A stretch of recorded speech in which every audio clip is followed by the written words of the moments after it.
विधान परिषद निवडणुकीसाठी अखेर महायुतीचं अंतिम जागा वाटप निश्चित। प्रचंड रस्सीखेच आणि जागांवरील दावे प्रतिदाव्यानंतर 17 जागांवर तिन्ही पक्षात एकमत। भाजप 11, शिवसेना 4 तर राष्ट्रवादी 2 जागांवर निवडणूक लढणार।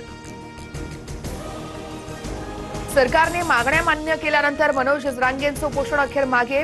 उन्हामध्ये उपोषण केल्यानं जरांगेंची तब्येत खालावली। छत्रपती संभाजीनगरच्या गॅलेक्सी रुग्णालयामध्ये उपचार सुरू। जरांगेंना 48 तास डॉक्टरांच्या निगराणीखाली ठेवणार।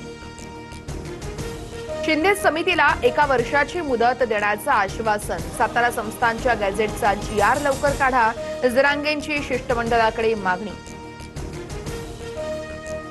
मराठा अभ्यासकांनी केलेल्या सूचना शिष्टमंडळाकडून मान्य। फक्त सातारा संस्थानच्या गॅझेटचा मुद्दा राहिलाय। महाधिवक्त्यांशी बोलून लवकरच तोडगा काढणार, शिष्टमंडळाचं जरांगेंना आश्वासन। 58 लाख नोंदींचे दस्तावेज देण्यास सरकार तयार आहे। 39 लाख प्रमाणपत्र दिलेत। उर्वरित प्रमाणपत्र वाटप करण्यात येणार।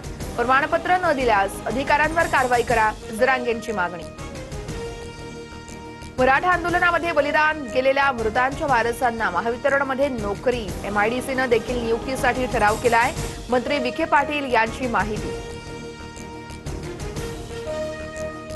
निर्णय घेताना ओबीसी समाजावर अन्याय होऊ देणार नाही। एकाच्या ताटातलं आरक्षण काढून दुसऱ्यांना देणार नाही। महायुती सर्व समाजाच्या हिताचा निर्णय घेणार, फडणवीसांची भूमिका। पवारांच्या राष्ट्रवादीच्या प्राजक्त तनपुरेंचा भाजपात प्रवेश। मुंबईमध्ये रवींद्र चव्हाणांच्या उपस्थितीमध्ये पक्षप्रवेश संपन्न। तनपुरेंना भाजपकडून अहिल्यानगर विधान परिषदेची उमेदवारी मिळणार। मुंबईच्या जोगेश्वरी वांद्रे परिसरामध्ये रिमझिम पाऊस। ठाणे, दादर, नवी मुंबईत देखील पावसाची हजेरी।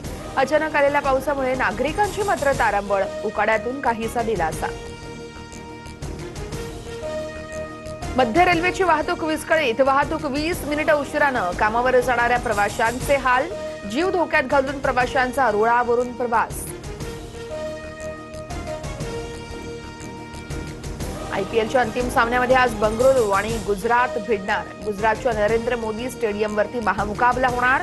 RCBकडे सलग दुसऱ्यांदा ट्रॉफी जिंकण्याची संधी।